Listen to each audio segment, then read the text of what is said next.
mais aqui na 95.1.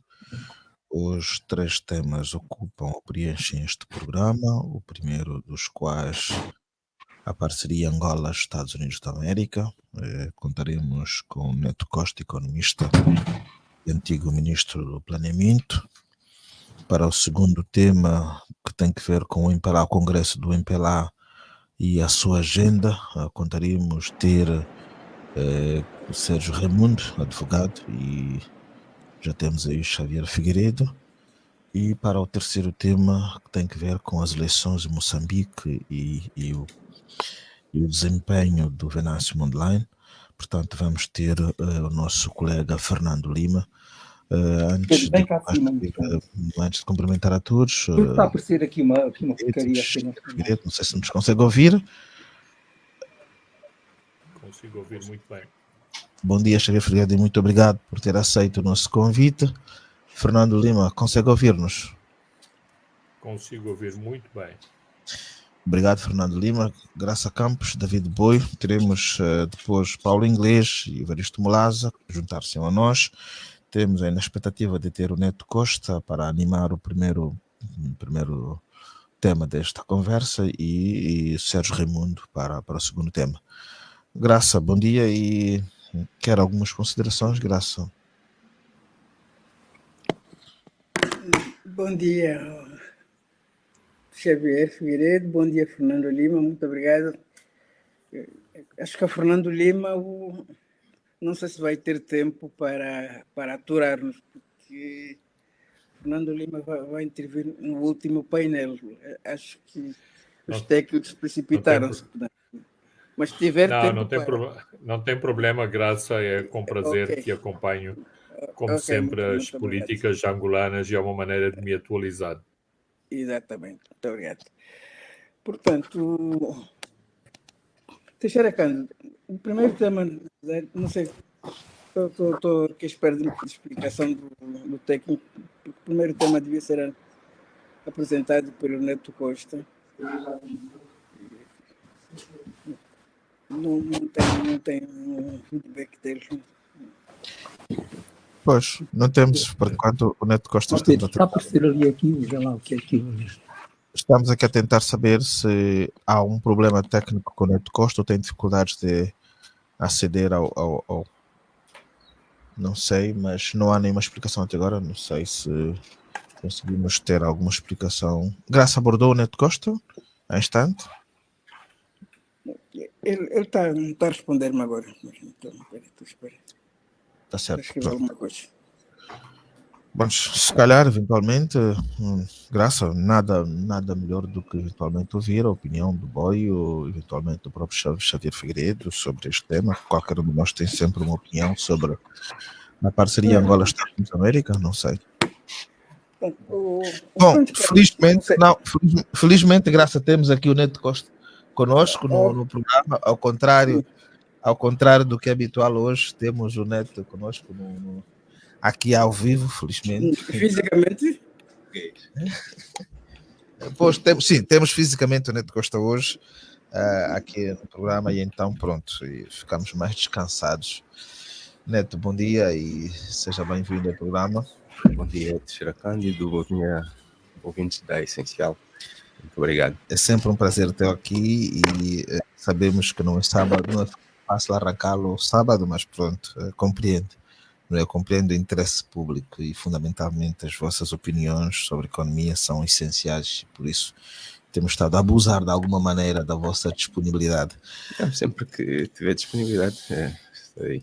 Bom, posto isso, então, uma introdução para começarmos o nosso tema. Então, primeiro, como dissemos, Angola, Estados Unidos da América, apresentada como se de varinha mágica se tratasse a parceria entre Angola e os Estados Unidos da América, fortalecida pelo interesse norte-americano no corredor estratégico do Lubito, trará inegáveis ganhos ao nosso país. Saiba ele definir o que é prioritário para si e não o mero executor e receptor das ideias de Washington.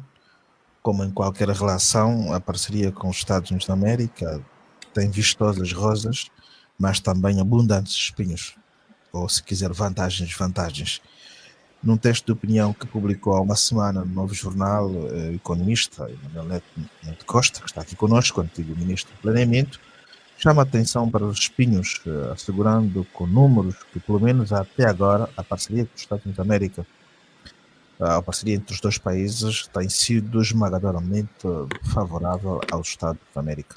Portanto, trouxemos então aqui o Neto Costa, convidamos o Neto Costa para refletir connosco e para partilhar com os ouvintes da Rádio Essencial as reflexões que pelo menos manifestou o Novo Jornal sobre esta parceria, Neto. Quais são, como diz o editor do programa, quais são as rosas e os espinhos que esta parceria tem para os dois países, em particular para o nosso Angola? Bom dia, mais uma vez. Bom dia, muito obrigado pela oportunidade. Como diz a nota, é necessário que nós saibamos o que queremos, não é? Eu creio que, bom, falando em rosas e espinhos, eu diria que rosas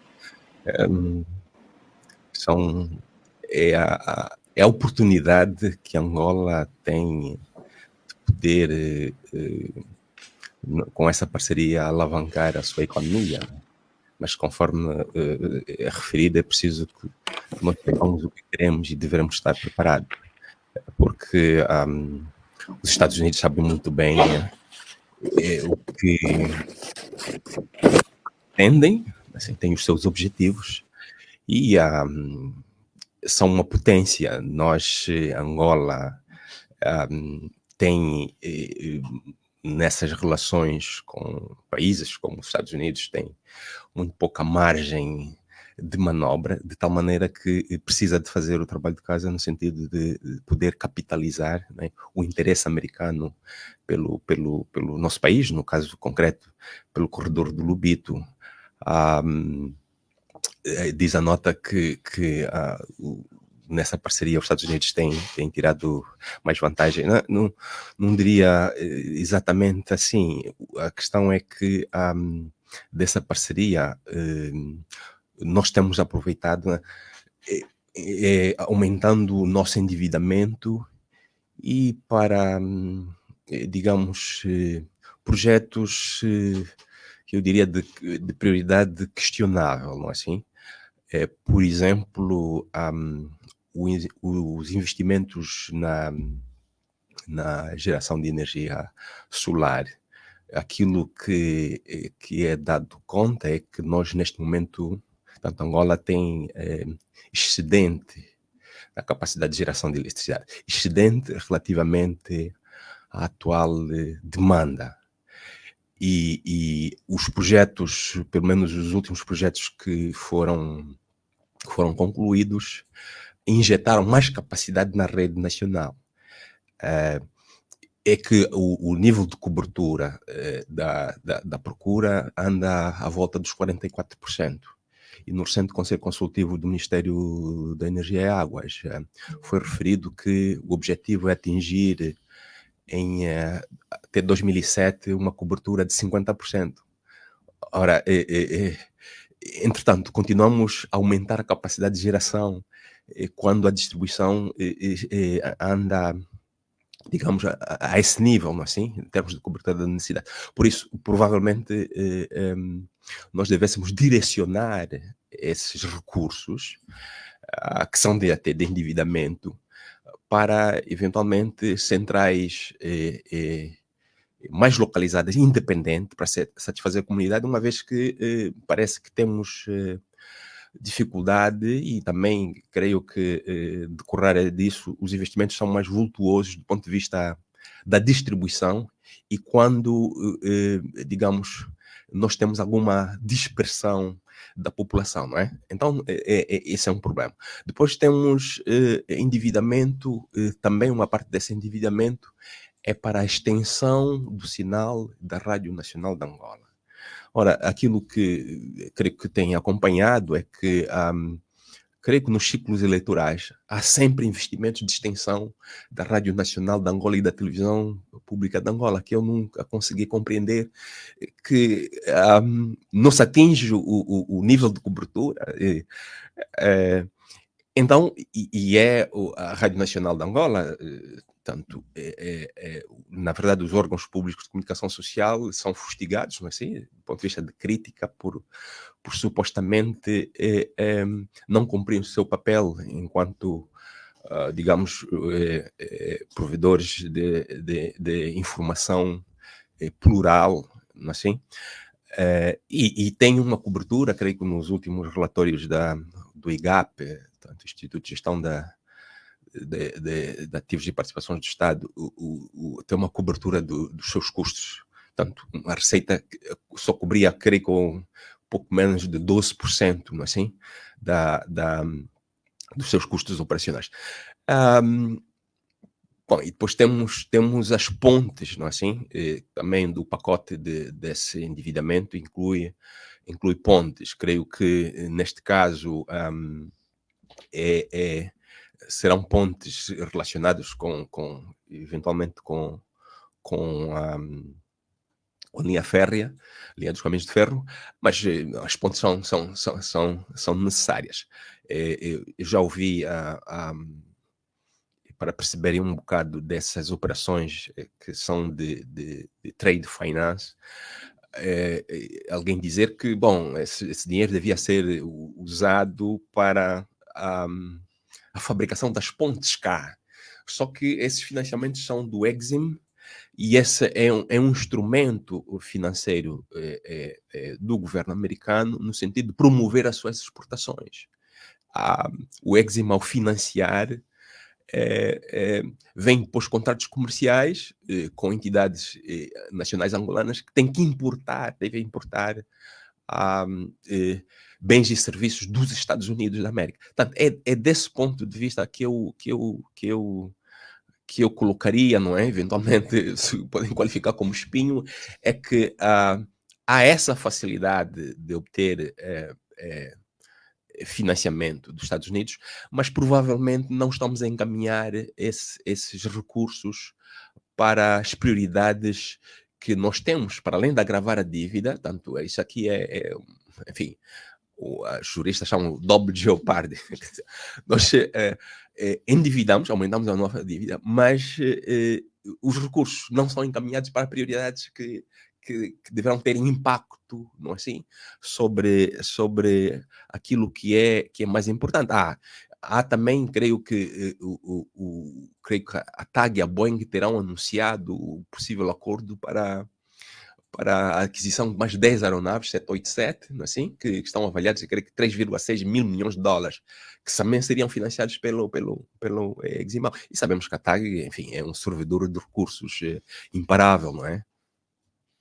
E esta tentativa, como é que se explica que o Estado esteja a adquirir Boeings e depois quer ao mesmo tempo privatizar? Como é que se explica isso? Pois, uma vez que a intenção de se privatizar me parece que não parece muito avisado, não é? Que se esteja a investir portanto, mais uma razão para questionarmos essas prioridades.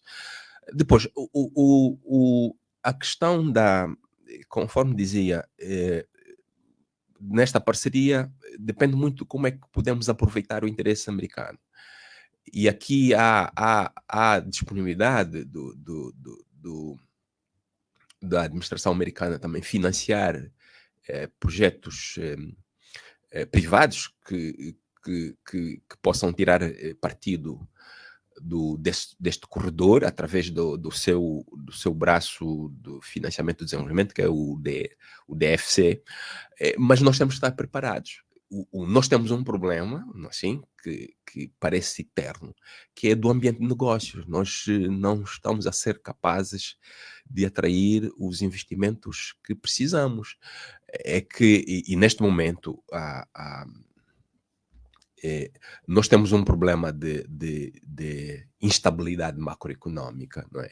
E nós temos um problema estrutural da nossa economia que coloca o nível do risco do investimento, sobretudo produtivo, muito alto.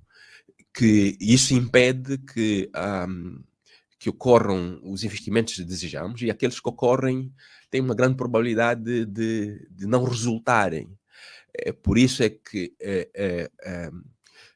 há um grande foco, tem havido insistência, digamos, em contornar os constrangimentos que nós temos, mas não de forma sustentável. Como é que se procura contornar? O risco é elevado, a banca não pretende, não quer financiar. Criamos facilidades de garantia, não é assim, públicas para digamos, permitir o aumento do financiamento. Se os juros são altos, porque a inflação é alta, os riscos são altos, bonificamos as taxas de juros. E não vamos no âmago da questão de resolver os problemas estruturais que temos, que previnem que o investimento privado e estrangeiro ocorra normalmente. E o que é que isso vai resultar? Os investimentos vão ocorrer porque há garantia pública, há bonificação, mas depois não, porque os problemas estão no terreno, tenderão a não ter sucesso. E então os recursos não vão retornar, e isso vai demandar que o Tesouro Nacional continua a injetar tanto recursos, a capitalizar ou a recapitalizar esses instrumentos, e então entramos num círculo vicioso. Graça, Neto. Neto, deixa-me fazer uma pergunta. Sim, Graça, por favor. Acho que o Neto não está a ouvir-me. Sim, já consegue ouvir. Sim, Graça, por favor.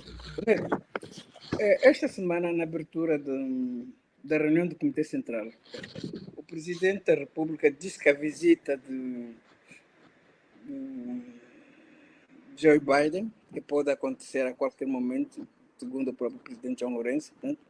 Essa visita vai abrir maiores oportunidades. Ele disse, estou a citá-lo textualmente, a visita vai abrir maiores oportunidades de negócio para os investidores angolanos e americanos, construir um ganho para a nossa economia, vai estimular o surgimento de parcerias, contribuir para o aumento da produção nacional e das exportações, promover o turismo, abrir portas para a entrada no mercado americano e facilitar a inserção da nossa economia na economia mundial.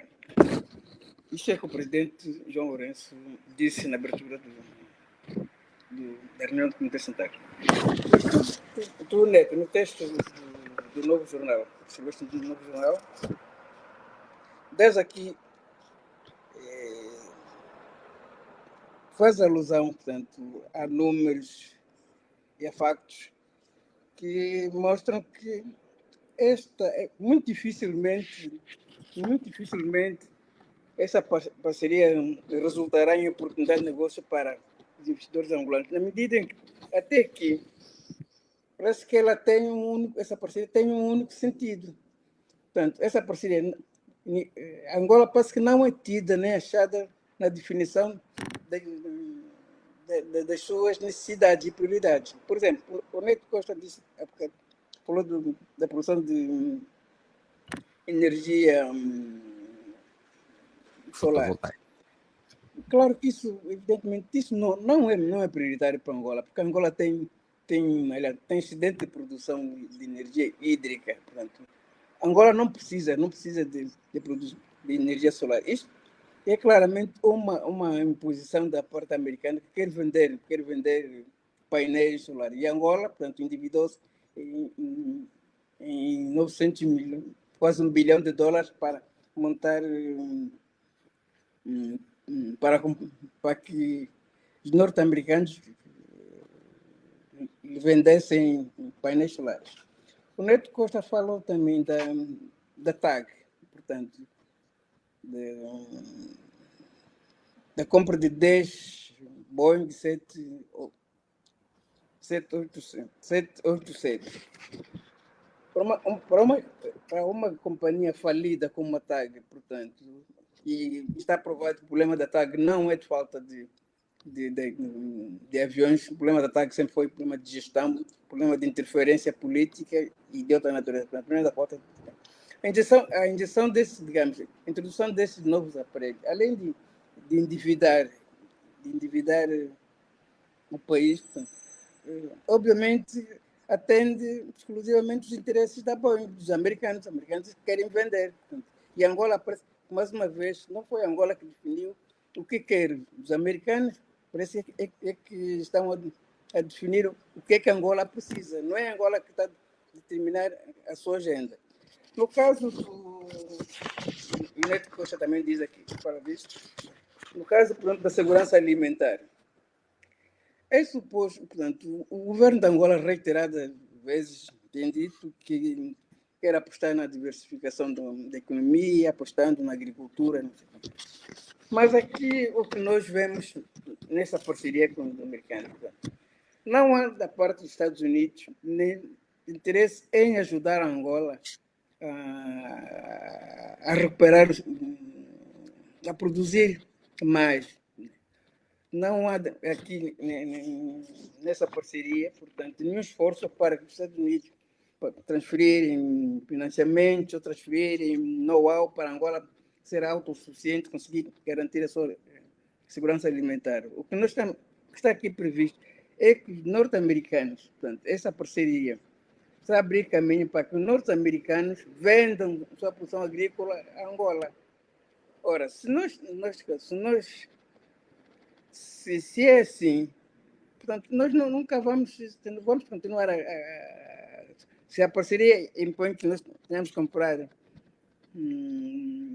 produtos agrícolas dos Estados Unidos, nós nunca vamos conseguir obter a segurança, a desejada segurança alimentar. Portanto, em traços gerais, Neto, eu acho que há um contraste entre aquilo que o presidente acredita que vem a ser a parceria dos Estados Unidos com Angola e aquilo que de facto está a acontecer, em que de facto quem está a editar as regras de jogo são exclusivamente os Estados Unidos. Porque eu não ouvi, nunca ouvi falar de nenhum fórum que tenha sido promovido pelo governo para ouvir os investidores angolanos, para ouvir os operadores angolanos, para ouvir o país, no sentido de identificar quais são as suas necessidades e suas prioridades nessa parceria com os Estados Unidos. Portanto, tudo isso, toda essa parceria com os Estados Unidos está a ser decidida por meia dúzia de pessoas que rodeiam o presidente. Portanto, parece até um negócio privado e sigiloso envolvendo meia dúzia de pessoas, quando não devia ser assim. Nós temos associações industriais, temos associações comerciais, temos um certo segmento de sociedade que deviam ser consultados para Angola estabelecer uma agenda própria do que espera dessa parceria. Não é isso que está a acontecer. Bom, Sim, Neto, por favor. É um comentário geral, não é, sobre essa parceria sua, mas eu diria que os Estados Unidos não impõem, os Estados Unidos têm o seu interesse em promover a sua exportação, em cada investimento. Não são os Estados Unidos que determinam aquilo que são as nossas ações. O presidente da República, foi na qualidade de presidente do MPLA, colocou no plano das possibilidades, abre a possibilidade. Então, as possibilidades são uma coisa, depois a concretização depende daquilo a que me referi, não é assim? Os investidores americanos, os potenciais investidores, vão olhar para o nosso ambiente de negócios.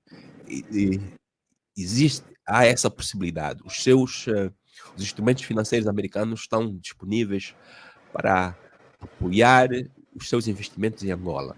Mas eles vão olhar para os riscos existentes, não é assim? E vão tomar uma decisão em função disso, não em função da possibilidade que existe e dos instrumentos que existem, mas da possibilidade de efetivamente realizarem um negócio e com sucesso. No contexto atual, portanto, o nosso ambiente de negócios não é suficientemente atrativo ainda. Depois, há um aspecto que é importante referir, que é o modo como nós temos abordado a captação de investimento estrangeiro. Nós levamos o mesmo menu para todos os países, para a América, para a Itália, para a França, etc. O mesmo menu. Nós temos que fazer o trabalho de casa sobre quais são o que é que nós podemos, quais são os nossos interesses e como é que cada um desses países pode servir os nossos interesses. E então, irmos com menus diferentes em função desse interesse, em função da potencialidade desses países. E não, digamos, vender a mesma coisa a todos os países. Por isso, nós é que temos que definir o que pretendemos, não é assim? E creio que o presidente Agostinho Neto dizia que ninguém pode dizer-nos aquilo que nós temos que fazer aqui em Angola, não é assim? Nós é que temos que definir e temos que nos preparar no sentido de facto, face ao interesse que há, neste caso, dos Estados Unidos, que, tendo em conta os seus objetivos estratégicos e geopolíticos, alavancar sobre esse interesse, não é assim? Então temos que fazer o trabalho de casa. De outro modo, as oportunidades estarão aí, mas nada tenderá a acontecer. Boio e Figueiredo, Xavier Figueiredo, estão também à vontade para fazer qualquer colocação, qualquer comentário que se impuser em relação a esse tema. Sim. Por favor, Boio. O Xavier tem o microfone desligado, não sei se está a falar, mas tem o microfone desligado. Xavier tem o microfone desligado. Agora sim. Já está ligado. Já está? Sim, já está ligado? Está sim, senhor, Xavier. Pronto, então eu começaria por fazer uma observação em relação ao que foi dito. Isto é uma parceria nascente, portanto, que ainda não teve tempo para se afirmar. Em termos de se falar de vantagens no campo dos projetos ou mesmo de outra natureza. Eu pessoalmente acho que um estreitamento de relações de Angola com os Estados Unidos, chame-se a isso parceria estratégica ou empregando-se outra definição, tem sempre importantes efeitos multiplicadores para Angola. E são interesses políticos, económicos, de segurança e mesmo de influência. Um efeito importante, por exemplo, é no campo da diplomacia angolana ou das relações externas de Angola. Altera os equilíbrios com base nos quais existiram até agora as relações entre Angola e a Rússia e a China. Ou seja, aumenta a capacidade de influência e de pressão de Angola sobre estes parceiros que vêm de trás. Depois, acho que também aumenta a capacidade de manobra de Angola na diplomacia internacional, incluindo em relação às instituições financeiras internacionais. E eu acho também os Estados Unidos, tendo em conta a sua natureza e a sua realidade, isso é histórico, não investem. O Estado americano não investe como faz a China e como sempre fez a Rússia. Isso são as suas empresas. As empresas é que investem. Têm um papel com aquelas suas agências ligadas para a cooperação internacional e para o financiamento de projetos internacionais, mas isso é muito limitado. O papel, quer dizer, quando se trata de afirmação de um interesse económico americano no mundo, isso são as suas empresas, não é o Estado americano. E esta parceria, julgo que abre muito as portas a isso. E eu, pessoalmente, estou convencido que muito daquilo que se puder conseguir no sentido de relançar, de facto, a economia de Angola, só pode provir do investimento externo, privado, feito em condições que não foram observadas até agora, e julgo que um país que tem condições únicas para ir ao encontro desse desígnio são, de facto, os Estados Unidos. Embora eu concordo também com o que foi dito aqui, julgo que os benefícios, até agora mais importantes, desta mudança, que tem 2 anos, vão, sobretudo, para os Estados Unidos. Porque a capacidade de influência dos americanos aqui na região austral do continente tinha vindo a diminuir. E há um certo mal-estar nas relações com a África do Sul, por episódios que a gente conhece. As relações com o Congo, tendo em conta o seu grande desidrato, que é sobretudo de exploração de minérios, também não evoluiu conforme as expectativas, tendo em conta aquilo que é a própria situação de crónica instabilidade interna no Congo, e também começam a surgir sinais de alguns problemas com o Ruanda, conectados com a intervenção que o Ruanda tem no Congo.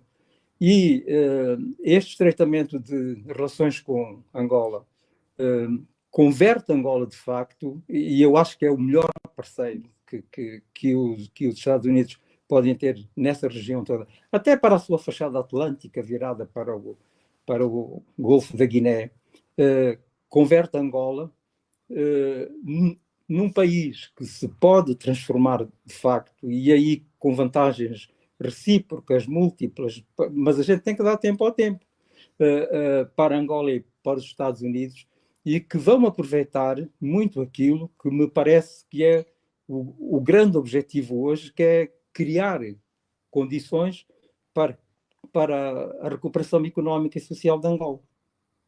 Se Boio, me permite. Sim, Neto. O Neto quer fazer um comentário, sim. Pois, é preciso dar o tempo ao tempo, eu concordo, mas é preciso que nós tenhamos claramente definido quais são os nossos objetivos.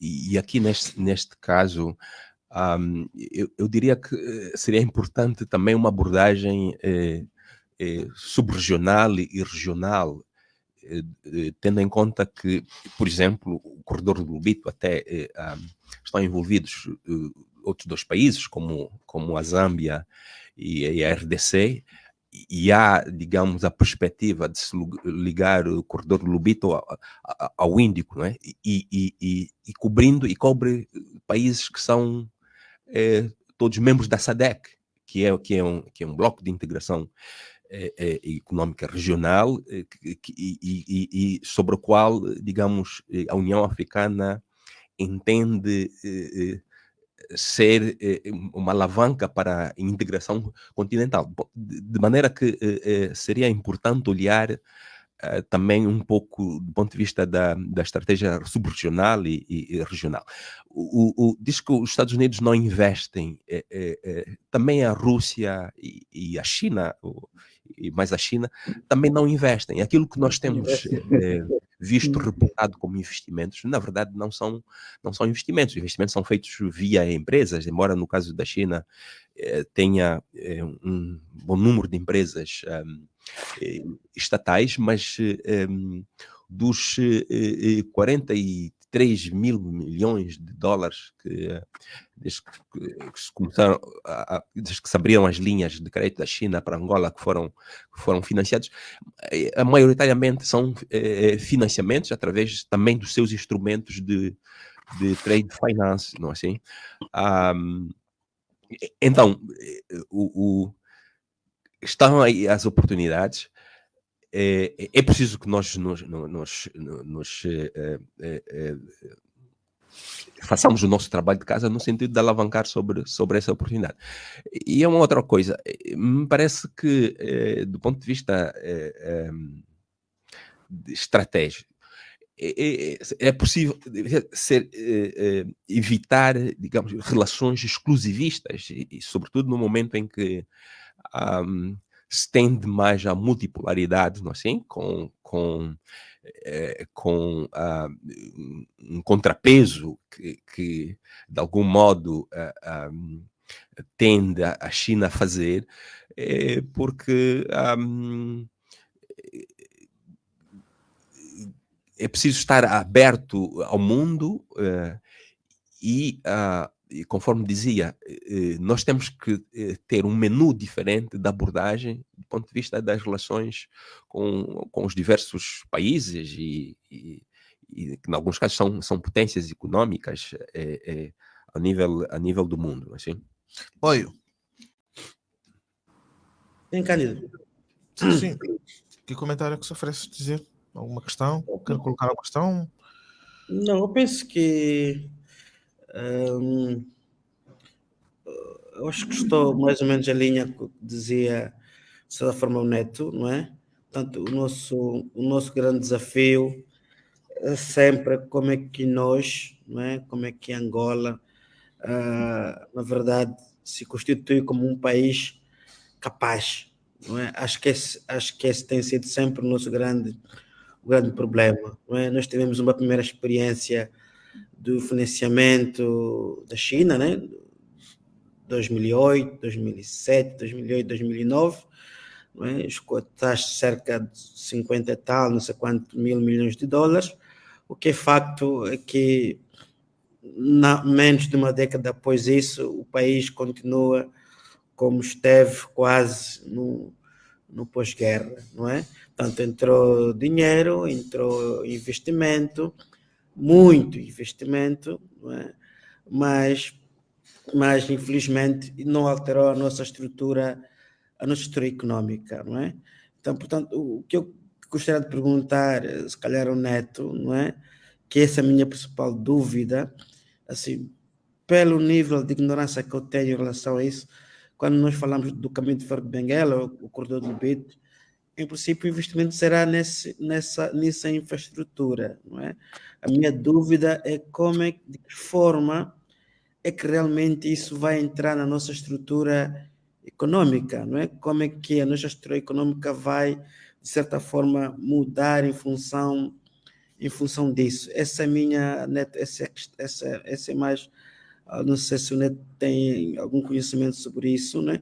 Porque eu não estou assim a ver aquilo que eu apreendo, né? Que eu consigo perceber, é que os americanos têm necessidade de retirar minerais, não é? Na Zâmbia, no Congo, não sei aonde, e precisam de um canal de transporte para isso. Esse canal de transporte é o caminho de ferro, não é? E por essa via vão exportar esses minerais para os Estados Unidos, não é? A minha questão é, talvez, podemos dizer que haverá ganhos em termos de taxas de exportação, impostos, etc., não é? Mas como é que depois daí se extrapola para melhorar o turismo e não sei o quê? Ou seja, como é que desse objetivo específico dos americanos, que é facilitar a exportação dos minérios que pretendem ou que exploram nesses países, como é que isso impacta a nossa estrutura econômica? É que eu realmente não consigo fazer essa ligação. E por outro lado, também já temos falado nisso, não é? Portanto, se o nosso país, em princípio, não se democratiza, se o Estado de Direito não se efetiva, não é? Se nós não tivermos um país de facto funcional, não é? Podem vir mais bilhões, não sei se isso será diferente com os bilhões que vieram da China. Neto, são essas minhas questões, não sei se Neto nos pode ajudar a compreender. Pois, portanto, o corredor do Lubito tem o porto comercial do Lubito e os caminhos de ferro, não é assim? E que é uma concessão do Estado, o consórcio que venceu o concurso e essa perspectiva de transportação dos minerais, de tal maneira que o plano de negócios que esse consórcio com certeza elaborou deu indicações da rentabilização. Do caso do Estado angolano, o concedente vai receber uma renda creio que fala-se em rendas que podem ir até 100 milhões de dólares ano, não é assim? E do ponto de vista do investidor privado, não é assim? E do ponto de vista do interesse americano, e por isso é que o seu braço, o DFC está disponível a financiar os investimentos desse consórcio, tanto a linha fala-se dos creio que há um pledge para financiar a extensão até a Zâmbia da linha férrea, que creio que tem um pouco mais de 250 quilômetros do lado angolano e um pouco mais de 500 do lado zambiano. Portanto, o DFC está disponível a financiar e creio que há também o interesse da União Europeia em financiar isso. Então, isso para garantir, digamos, não é assim, os investimentos na linha férrea que vão permitir, então, o escoamento desse. Isso será suficiente para... Do nosso lado, é que, existindo esse corredor, nós podemos alavancar a nossa economia. Por isso é que se fala na construção de silos para grãos ao longo do corredor e investimentos na agricultura. Só que investimentos para a produção de milho, soja e outra produção agrícola. Creio que tinha sido feito um estudo também, creio que na altura em que decorria o concurso... Mas esse investimento não seriam norte-americanos? Não necessariamente norte-americanos, é investimentos privados. Havendo a possibilidade e a disponibilidade dos instrumentos financeiros americanos financiarem os seus investidores e não só, não é assim, nacionais, portanto, o DFC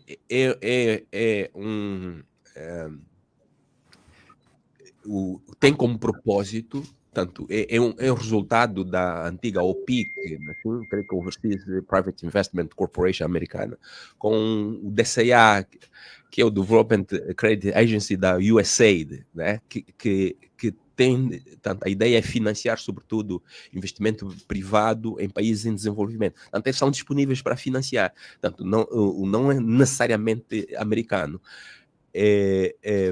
Então, estava a dizer, há essa possibilidade. Só que eu creio que ouvi comentários, creio que do engenheiro Mauro Pires, que é uma pessoa que já esteve aqui, que já comentou sobre o corredor de Lobito, que falava em, por exemplo, um mínimo do ponto de vista de tonelagem para efetiva uso dos caminhos de ferro em 5 mil toneladas. Ou seja, a ideia é que a existência do corredor do Lobito, ou da linha dos caminhos de ferro, que liga o porto do Lobito, cria a possibilidade de alavancar a produção agrícola, sobretudo, e em escala. Portanto, em escala...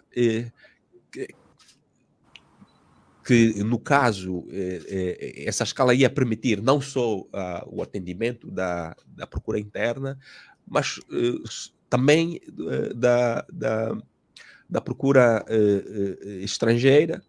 Estou a falar em termos de exportação. Portanto, por isso que creio que o Diversifica Mais, o programa do governo da aceleração da diversificação da economia, que tenha financiamento do Banco Mundial, está à procura o financiamento de alavancar a atividade dos pequenos produtores. E se fala também, portanto, já falei da da construção do silo, a essa previsão da construção do silo no sentido de armazenagem e agrupamento de produção de pequenos produtores, no sentido do uso do caminho de ferro para escoar. E é claro que na medida em que esses investimentos possam acontecer e os negócios forem fluindo, há a possibilidade também de alavancar sobre outras oportunidades de negócio, não é assim? Portanto, não é, digamos, o negócio do escoamento dos minerais via em si que vai alavancar outros domínios da atividade econômica. Não, digamos, nós precisamos de capitalizar sobre essa infraestrutura para desenvolver outras atividades econômicas, para alavancar outra atividade econômica, e sobretudo agrícola e em produção em grande escala, que permita, que vai, tanto para os operadores vai ser uma fonte extra de renda, não é? Para nós vai ser uma oportunidade, digamos, de alavancar essas atividades e gerar empregos, renda para as famílias, enfim, impostos para o Estado, etc. Mas falando do caminho de ferro em si, não é assim? A linha concessionada, os ganhos vão ser para o Estado angolano, sobretudo na forma da renda da concessão. Bom, Neto, deixa-me fazer essa questão. Quando se faz comparação e avaliação entre a cooperação com os Estados Unidos da América, com a Rússia e com a China, um dos grandes diferenciais que se tem em conta quando se fala da relação com os Estados Unidos da América é a sua exigência também de respeito da democracia, de direitos fundamentais, etc, etc, etc.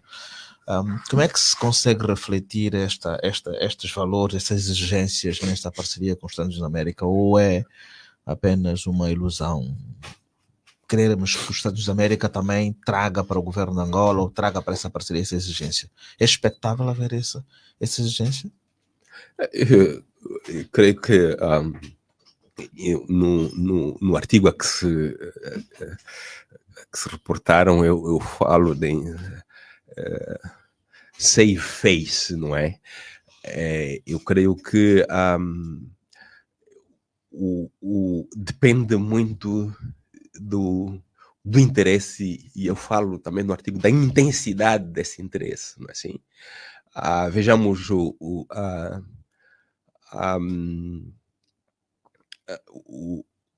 a relação dos Estados Unidos com a Arábia Saudita, né? O meu comentário é esse, né? Então depende muito de qual é o interesse, a intensidade desse interesse, não é? Porque, enfim, como se diz, não é assim? Aquilo que comanda, digamos, as relações são os interesses, não é assim? Econômicos, fundamentalmente. Sim. E no caso, enfim, há interesses também geoestratégicos, né? Quer dizer que por conta desse... Teixeira, o Sérgio está aí a bater-nos a porta, portanto, acho que já esgotamos o tempo que tínhamos reservado para o nosso amigo Neto Costa. Mas antes do Neto Costa se retirar, vou agradecer-lhe imensamente.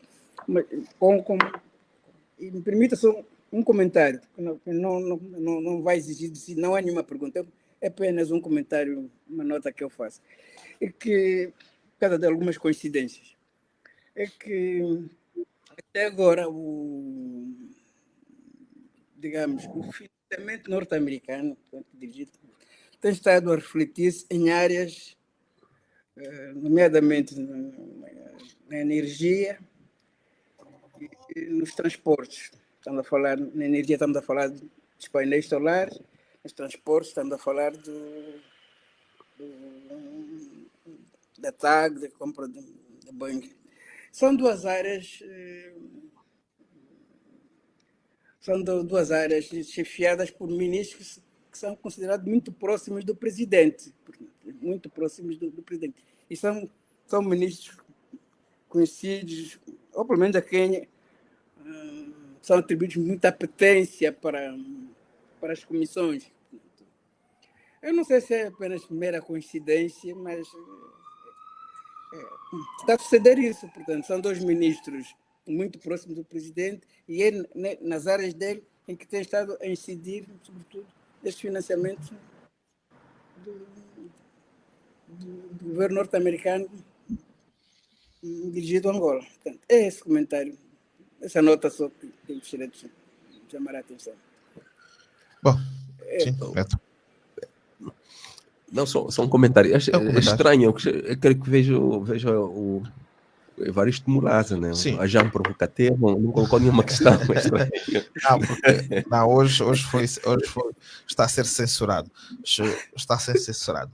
Sancionado, pronto. Quem chega tarde apanha falta. Sim, Neto, por favor.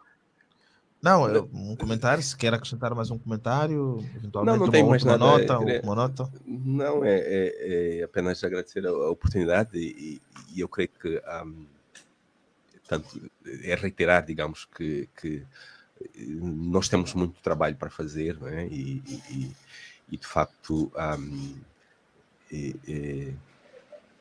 o meu entendimento é que nós precisamos, creio que precisamos, já que não estamos a conseguir em condições normais, parece que precisamos de um programa específico de estabilização macroeconómica e de ajustamento estrutural, no sentido, digamos, de conter a degradação, a erosão dos rendimentos fixos, que fazem erudir o poder de compra, sob o risco de agravamento das tensões sociais e de não acontecer o investimento que é desejável, não é? Porque o problema da fome e da pobreza se resolve com criação de empregos e isso com investimento que permite o crescimento econômico acima da taxa de crescimento da população e então acautelar-se do ponto de vista das políticas públicas a distribuição destes rendimentos que se gera. Neto, obrigado. Muito obrigado a nós pela vossa disponibilidade permanente, estar aqui conosco, agradecemos e bom final de semana para si. Obrigado, igualmente. Bom, tal como prometido, então, o segundo tema da nossa agenda tem que ver com o Congresso Extraordinário do MPLA, que nos termos em que formula o nosso editor, que vai com uma agenda suicida. A reunião do Comitê Central do MPLA, realizada na última quarta-feira em Luanda, confirmou que há muito se conjecturava a determinação do líder do partido de alterar os estatutos do partido, de modo a conservar a sua direção. Em concreto, a João Lourenço é atribuído o propósito de alterar ou, como se diz no comunicado do Comitê Central, de ajustar o artigo 120 dos seus estatutos, dando-lhe uma redação que acomodaria o desígnio de conservar a liderança do MPLA. Mas, para muitos observadores, a alteração desse estatuto pode ser apenas o primeiro passo rumo à alteração da Constituição da República de Angola. Numa altura em que pelo menos 2 militantes do MPLA já manifestaram publicamente a sua intenção de concorrer à liderança do partido, levar a um congresso extraordinário uma proposta de alteração daquele artigo comporta o sério risco de fraturar a organização. Hoje, como dissemos e como apresentamos para já, temos o Xavier Figueiredo, que conosco vai refletir este tema, a par de Sérgio Raimundo. Deixa-me dar nota, um pouco devia ter feito no princípio, mas nunca é demais. Xavier Figueiredo, como muitos atentos saberão, é proprietário e diretor da newsletter Africa Monitor, uma publicação que as elites políticas e econômicas do país continuam a ler às escondidas, não é? E assim, Xavier Figueiredo, mais uma vez, então, ao nosso tema. Qual é as ilações, que ilações é que tem? Não temos ainda o Sérgio Raimundo, com quem deveríamos ter começado este tema, mas estando aí o Figueiredo. O Sérgio Raimundo já temos? Sim, já temos Sérgio Raimundo. Sim, Sérgio Raimundo, seja bem-vindo. Sim, senhora. Seja bem-vindo e muito obrigado por mais uma vez ter aceito o nosso convite. Sérgio, e a minha questão é como é que se concebe esta proposta da agenda que o presidente do MPLA pretende levar para o Congresso Extraordinário, que tem que ver fundamentalmente com essa possibilidade da alteração do artigo 120, cuja redação ainda não se conhece ao certo, é verdade, mas que todas as ilações apontam para a alteração e para o retorno à primeira forma, tal como estava antes de 2000 e antes do último congresso que o alterou. É para mim essa questão, não é? É para si. Bom, já é previsível, aliás, muitos de vocês há um tempo esta parte já cogitavam a possibilidade desta agenda, aliás, esta dita razão de ser da convocação de um congresso extraordinário para analisar os 50 anos da nossa independência é apenas uma capa, um alibi para justificar. Eu acho que não é preciso um congresso extraordinário para analisar os 50 anos da nossa independência. E nem precisamos ser cientistas para concluirmos o que são os 50 anos da nossa independência. Se olharmos para a realidade da vida das populações. Agora, isto foi um alibi para justificar a convocação do Congresso Extraordinário, mas o objetivo fundamental é justamente o segundo ponto. E toda a gente sabe que a intenção sublime ou suprema deste Congresso é alterar a redação do artigo 120. Justamente uma redação que foi introduzida pelo atual líder do MPLA. Por força daquilo que podemos chamar, entre aspas, a má experiência de vida que ele teve, da chamada bicefalia, não é? E que até o presidente Zé Eduardo dos Santos tinha toda a legitimidade de continuar na liderança do MPLA, até porque o mandato dele não terminava em 2018. Mas como ele próprio disse publicamente que se retiraria da vida política ativa em 2018, foi forçado a abandonar a liderança do MPLA em dezembro de 2018. E tudo por quê? Para reafirmar o que eu já disse várias vezes aqui e noutros canais da comunicação social, que o poder real em Angola não reside na instituição Presidente da República, mas reside sim na instituição Presidente do partido que sustenta o governo. E isso foi sentido quando da dita bicefalia, em que o presidente João Manuel Gonçalves Lourenço era titular do Poder Executivo, mas quem realmente executava era o presidente do partido. E o exemplo mais acabado para ilustrar e fundamentar aquilo que aqui afirmo reside justamente naquelas reuniões do Comitê Central ou do Biro Político do MPLA, em que o Presidente da República, na qualidade de vice-presidente do partido, tinha que entrar primeiro na sala de reuniões e a seguir, em última instância, entrava o Presidente do partido, o MPLA, e o Presidente da República tinha que se pôr de pé. Portanto, se alguém tem dúvida de onde reside o poder real, esta fotografia ilustra claramente onde, de facto, reside este poder real. É no partido, na liderança do partido que sustenta o governo. E digo isto porquê? Porque o presidente do partido, primeiro é que o único programa sufragado nas urnas são programas de governação dos partidos. O presidente da República não tem um programa próprio. Daí a razão que eu tinha dito no segundo Congresso Constitucional, que em Angola, depois da aprovação da Constituição de 2010, o Presidente da República não é eleito. Não é eleito, nem sequer pelos seus militantes. E quando eu falo do Presidente da República, não estou a falar do Presidente Zé Eduardo João Lourenço. Estou a falar da instituição Presidente da República, seja ele vindo da UNITA, do PRS, do Projeto Servir Angola, de qualquer outra força política. Quem elege, quem indica o presidente, nem sequer é eleito pelos seus militantes. ele é indicado por uma elite do partido que diz assim: agora o número 1 da lista é o Joaquim. E se ganhar as eleições, o partido se ganhar as eleições, o Joaquim fica presidente da República. Logo, ele tem que implementar e cumprir com o programa de governação do partido. E se estiver a desviar-se da linha política, programática da governação do partido, o presidente do partido orienta a bancada parlamentar para chumbar todas as propostas de orçamento, de leis que ele levar à Assembleia, e principalmente do Orçamento Geral do Estado, que é o instrumento fundamental da governação. E quando um Presidente da República não tem esse instrumento de governação, ou seja, não é aprovado o seu Orçamento Geral, a proposta do Orçamento Geral do Estado, ele fica sem instrumento de governação, automaticamente. Isso vai provocar uma eleições antecipadas. E nessa altura, quem vai indicar o novo número 1 da lista do partido para ser Presidente da República é o Presidente do partido, não é o Presidente que é deposto. E por essa razão é que o Presidente João Lourenço, enquanto Presidente da República e não Presidente do partido MPLA, não conseguia fazer nada.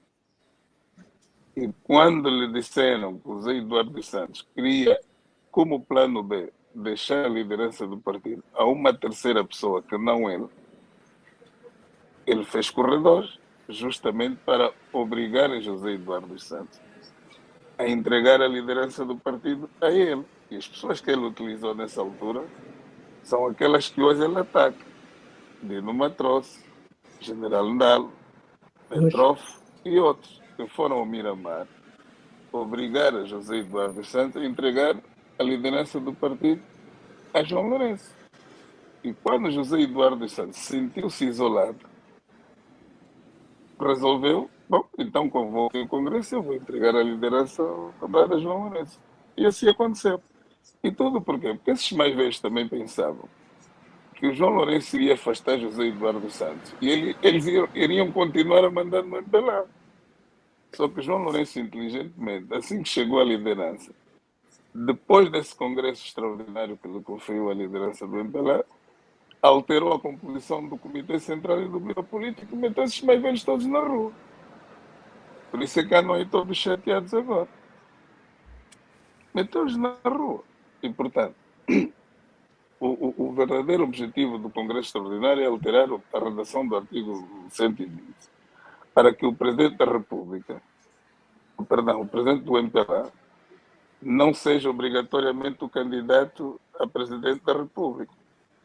Aliás, eu já disse aqui num dos debates na Rádio Essencial de que o Presidente João Lourenço tem 3 planos, A, B e C. O A é a sua manutenção no poder de forma direta, através de uma revisão constitucional, que muitos pensam ser difícil, mas não é impossível. Aliás, esta aprovação do partido político para já servir Angola está dentro dessa estratégia. Claro. Porque o para já servir Angola, ao ser legalizado, vai fragilizar a Frente Patriótica Unida. Aliás, o MPLA, infelizmente, que é o meu partido, nunca neguei isso, tem pouca gente inteligente nos grandes centros de decisão política. Porque se eles legalizassem o para já servir Angola antes de 2022, a Frente Patriótica não teria surgido, e se surgisse não teria a pujança que tem hoje, que isso iria provocar a dispersão de votos. Só que eles deram conta disso muito tarde. E digo que a Frente Patriótica Unida está fragilizada com a aprovação do projeto político para já servir Angola. Por quê? Porque a UNITA, quem conhece a história política de Angola, jamais aceitará entrar numa coligação formalmente constituída, porque isso daria lugar a uma nova bandeira e novos símbolos, que para os militantes da UNITA, primeiro, fere o orgulho deles de serem um partido tradicional e com força política para ombrear com o MPLA. Segundo, corria o risco de não ter os resultados eleitorais que teve. Por quê? Sérgio, não te desvies da pergunta. Depois falaremos das Está bem, consequências. ok, pronto. Javier. Então, deixa-me concluir. E o outro objetivo deste Congresso, para além de alterar a redação do artigo 120, para permitir que o líder, na hipótese de não conseguir concretizar o plano A e através do plano B, manter-se na liderança do MPLA e indicar um delfim para Presidente da República e continuar a governar na sombra, também eles vão procurar alterar o estatuto para limitar as candidaturas a presidente do MPLA.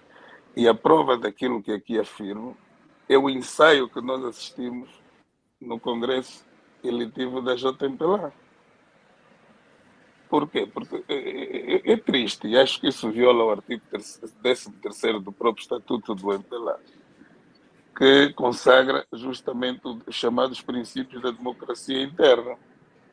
E aí consagra a liberdade de expressão, de opinião, de concorrer, e retoma os princípios fundamentais, os direitos fundamentais, liberdades e garantias, consagrados na Constituição. Porque o Congresso da JMPLA limita o direito de se candidatar a primeiro secretário quando diz que só podem ser primeiros secretários aqueles que são membros do Comitê Nacional. Isso quer dizer o quê? Que também só poderá ser candidato a presidente do MPLA os militantes que são membros do Comitê Central. E eu até vou mais longe. Provavelmente, eles até vão limitar a militantes que são membros do Biro Político. E aí, por exemplo, a candidatura do Gino cai por terra. Do Venâncio já não falo. E, portanto, só uma pessoa daqueles putativos candidatos poderá apresentar a sua candidatura e, mesmo assim, tenho dúvida que seja admitido por uma razão muito simples.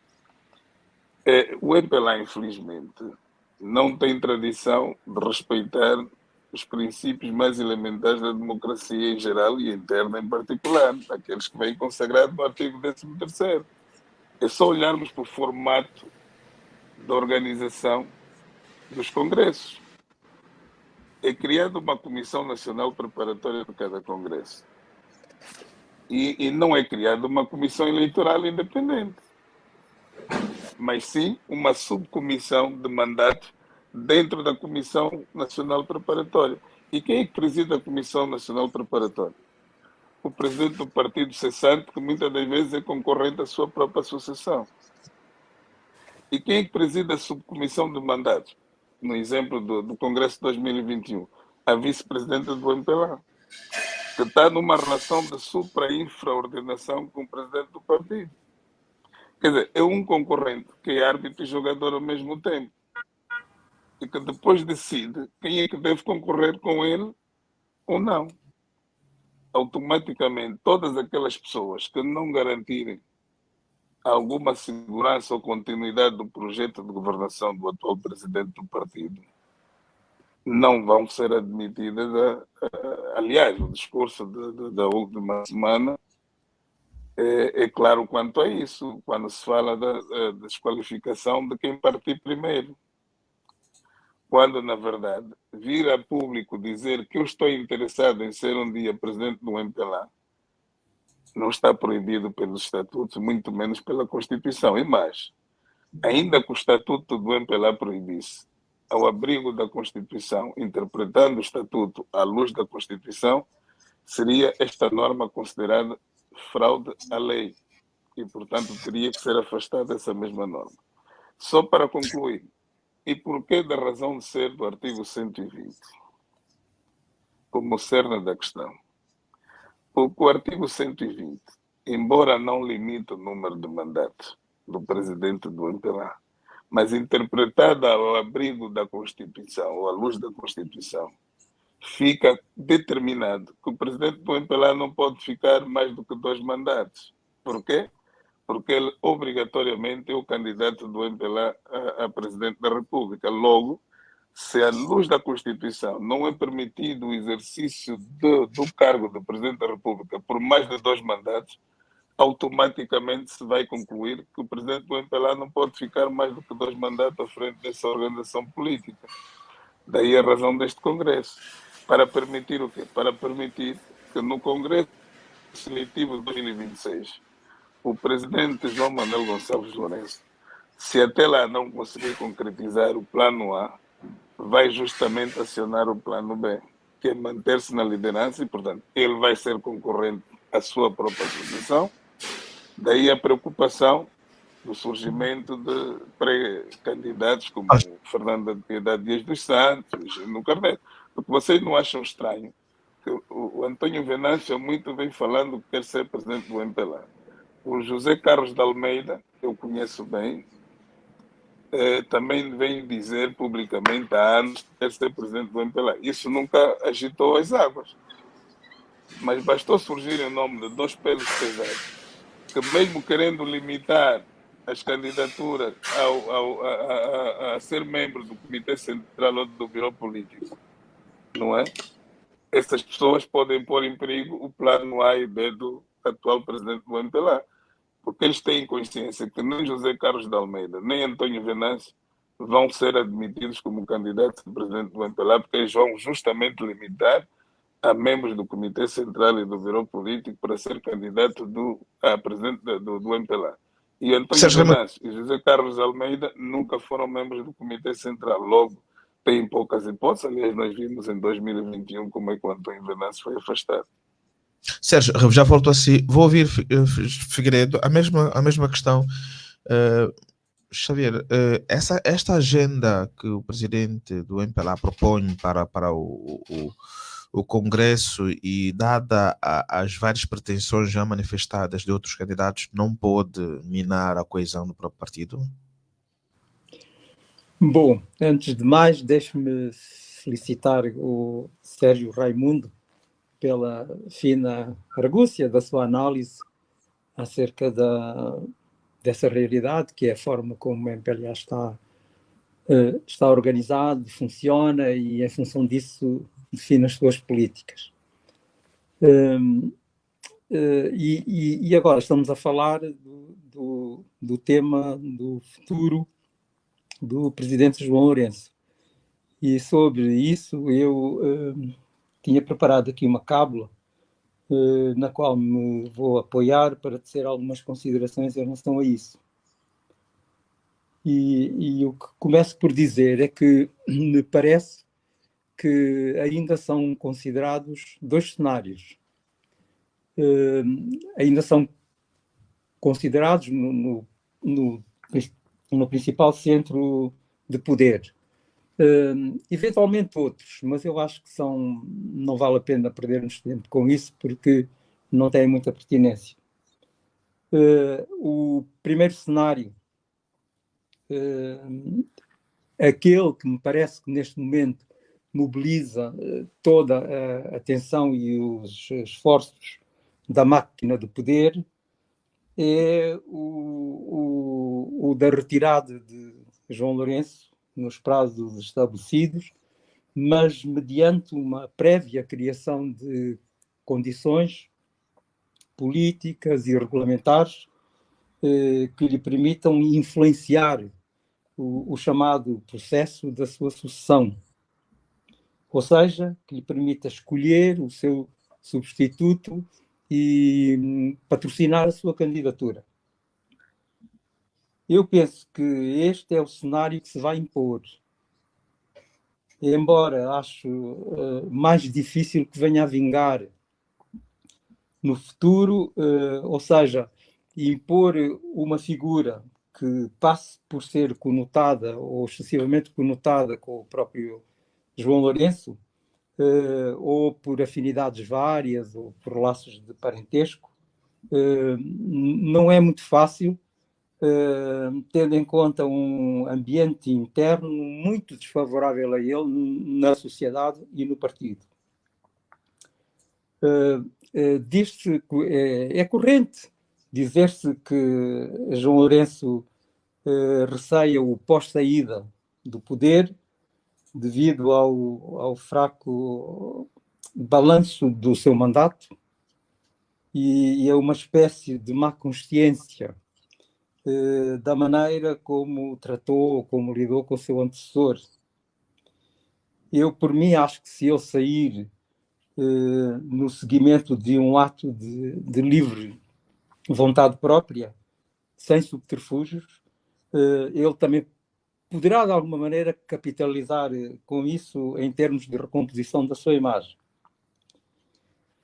O segundo cenário, que é o da extensão da presidência de João Lourenço a um novo mandato, ou seja, o chamado terceiro mandato,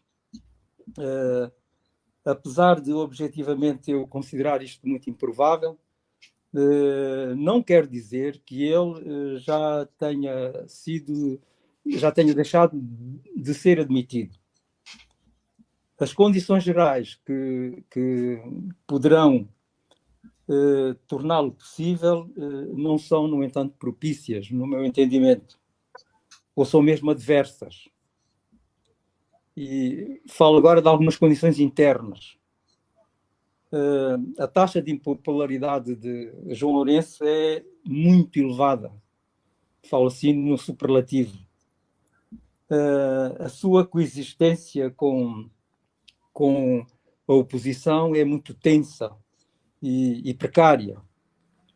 No seu próprio partido, afirmaram-se correntes que o contestam em resultado de uma corrosão da confiança na sua pessoa e na sua ação. O mau estado da economia e da robustez financeira do país, como se sabe, causa principal da persistente crise social. No plano regional, também se podem identificar condições desfavoráveis ao terceiro mandato. Está a vingar uma tendência de rejeição de prolongamentos dos mandatos presidenciais e o MPLA não pode ignorar isso. Em Moçambique, caíram por terra eventuais aspirações de continuação de Filipe Nyusi no poder, uma aspiração alimentada pelo próprio e depois por pessoas do seu círculo. Aliás, isso já se tinha verificado anteriormente, sem êxito, com o outro presidente, o anterior, o Armando Guebuza. Também não conseguiu, e eu acho que isto é um facto que deve merecer a devida atenção, tendo em conta as circunstâncias, ele também não conseguiu impor uma figura do aparelho do partido que ele indicou para o suceder, que era o secretário-geral Roque Silva. Por exemplo, outro exemplo que eu acho que é importante assinalar é que no Senegal Macky Sall também não levou avante a intenção de se manter no poder para além dos prazos constitucionalmente fixados. Na região, os processos eleitorais em países como a África do Sul, a Namíbia, o Botsuana, esses processos políticos e eleitorais adquiriram uma normalidade que Angola não pode ser estranha. A minha dúvida é se na superestrutura do poder há uma inteira consciência destas limitações internas e externas. Em regimes muito, muito personalizados e centralistas, como é o do MPLA, decide-se muito em função de uma certa racionalização de desejos ou por influência de negações da realidade, em razão do que as vicissitudes podem sempre ser superadas. O facto de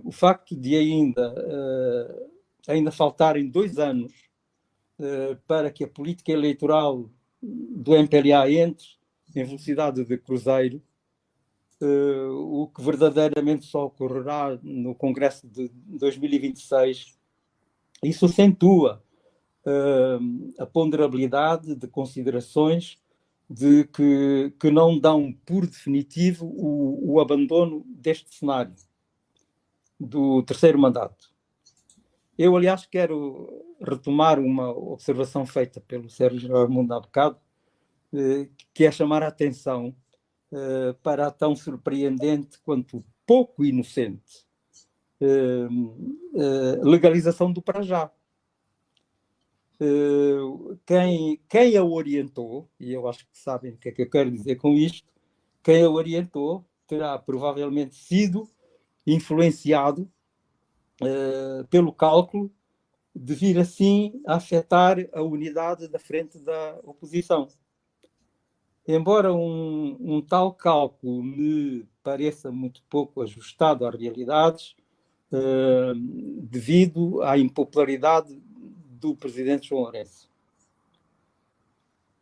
O novo exemplo, aliás, isto parece-me, a maneira como se lidam com estas coisas, me parece um novo e concludente exemplo de uma constatação que eu faço muitas vezes, que é a de um partido muito parado no tempo em função de uma sociedade que evolui muito mais rapidamente. E era isto que tinha para dizer. Graça, quer fazer uma questão? Boio, Mulaza? Eu quero divergir um pouco do Sérgio Raimundo. Por favor. Eu acho que seria uma ingenuidade do presidente João Lourenço se ele conservasse o poder, a liderança do MPLA, e com isso pensasse, digamos, controlar o Estado. Eu acho que isso seria uma ingenuidade. Começando pelo próprio exemplo dele. Aqui, no nosso país, o poder efetivo reside no presidente da República, não no presidente do partido. Nós tivemos o caso do exemplo do próprio João Lourenço. Mal ele tomou posse como presidente da República, houve, digamos, uma debandada de lealdades do Zé Eduardo para o João Lourenço. Porque o presidente da República tem os poderes, não é o presidente do partido.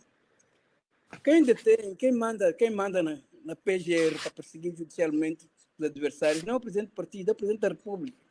Quem manda nos serviços de inteligência para perseguir os adversários é o presidente da República, não o presidente do partido. Portanto, com os poderes que a Constituição atribui ao presidente da República, acho que e posso parafrasear o próprio João Lourenço, quem quer que venha a ser presidente da República seria suficientemente, quer dizer, não seria suficientemente idiota para aceitar ser um título do presidente da República. É que são tantos os poderes que mesmo que ele pretendesse ser um título do presidente do partido, mesmo lá em casa a mulher dele não permitiria. Não permitiria. Portanto, eu acho uma ilusão pretender conduzir, manter a rede do país a partir da sede do partido.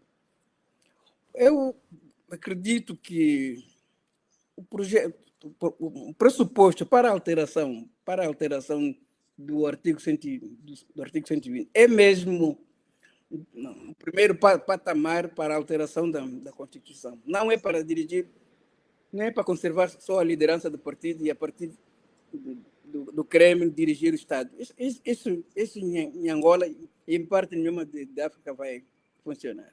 Portanto, não acredito. O João Lourenço quer manter a liderança do partido porque ele acredita que esse é o primeiro passo. Não quer só manter a liderança do partido para indicar um fantoche ou um títere. Nenhum títere vai obedecer. Aliás, o próprio João Lourenço fez isso com o Zé Eduardo. Mas ele se viu na posse do dos poderes do Presidente da República, começou a espezinhar com ele. O outro ainda não tinha acabado, ainda não tinha abandonado a liderança do coisa, mas já estava a ser espezinhado. Portanto, eu reitero, eu acho que é uma ingenuidade acreditar que se pode comandar o Presidente João Lourenço vai poder ter um títere na chefia do Estado a quem ele vai... É mentira. Por mais promessas que ele faça, por mais leal que esse jovem apareça, esses laços, essas lealdades vão acabar no dia em que essa pessoa for investida nos poderes constitucionais do Presidente da República. Graças. Sim, Eu respeito a tua opinião. Todas as opiniões são válidas. E como alguém, acho que foi o Mulaza ontem, na análise que fez na Rádio Essencial, dizia que todas as hipóteses devem ser levadas em consideração, até aquelas que, para a luz do dia, aparentam ser as mais absurdas. Se realmente o poder real não residisse no presidente do partido que sustenta o governo, não haveria razões para esse Congresso Extraordinário e a alteração do artigo 120. Vocês hão de concluir que o artigo 120 vai ser alterado. Porque se a intenção era apenas a revisão constitucional para alterar o número de mandatos a Presidente da República, não era necessário alterar o artigo 120. Porque o artigo 120 não, o artigo 120 não limita o número de mandatos do Presidente do MPLA. Ele poderia se manter Presidente do MPLA. Não, desculpe. O artigo 120 diz que... Deixa-me concluir a minha ideia. O candidato do MPLA é o líder do partido, não é isso? Sim, está bem, mas se a alteração da Constituição lhe permitir fazer o 3º, 4º, 5º, 6º e até o 10º mandato, para que alterar o artigo 120? Mas ele só pode conseguir um primeiro, um segundo, um terceiro, um quarto, um quinto mandato da Constituição se primeiro ultrapassar, primeiro alterar... Não, Graça, é assim. Se ele altera para a redação de que o candidato a Presidente da República pelo MPLA não tem que ser obrigatoriamente o Presidente do partido, e se ele não concorrer a Presidente do partido, não vai ser ele a compor a lista, e portanto ele não pode dizer que eu quero ser o número 1 da lista. Ele está a alterar justamente na hipótese que eu aqui disse e reafirmo, do plano B, de não poder alterar a Constituição para um 3º mandato e manter-se na liderança do MPLA para salvaguardar-se a si próprio e tentar conduzir o destino da nação. O cenário da relação José Eduardo dos Santos e João Lourenço em 2018, 17 e 18 era outro. O José Eduardo dos Santos estava fragilizado internamente. E o presidente João Lourenço também está. Não, me refiro naquela altura, na relação entre os dois. Por um lado. Por outro lado, os próprios correligionários do José Eduardo dos Santos entendiam, e assim que lhe pressionaram a entregar a liderança do MPLA a João Lourenço, que era a cultura já do MPLA, de que o Presidente da República também tinha que ser o Presidente do partido. Sim, mas essa cultura ainda não se extinguiu. Portanto, naturalmente que não. Então não precisa alterar o artigo 120. Você está a me dar razão. Para que alterar o artigo 120 se o Presidente do MPLA é automaticamente o candidato a Presidente da República?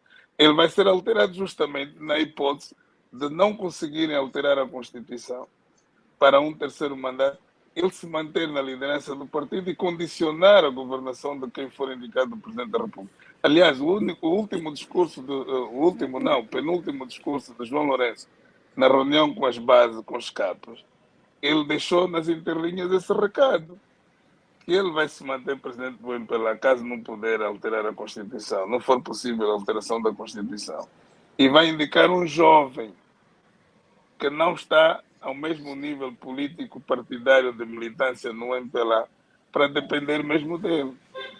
Sim, mas claro. é exatamente nós temos que saber ler e interpretar os discursos nas interlinhas. Sérgio, eu percebo. O Presidente João Lourenço, a cada discurso que ele faz...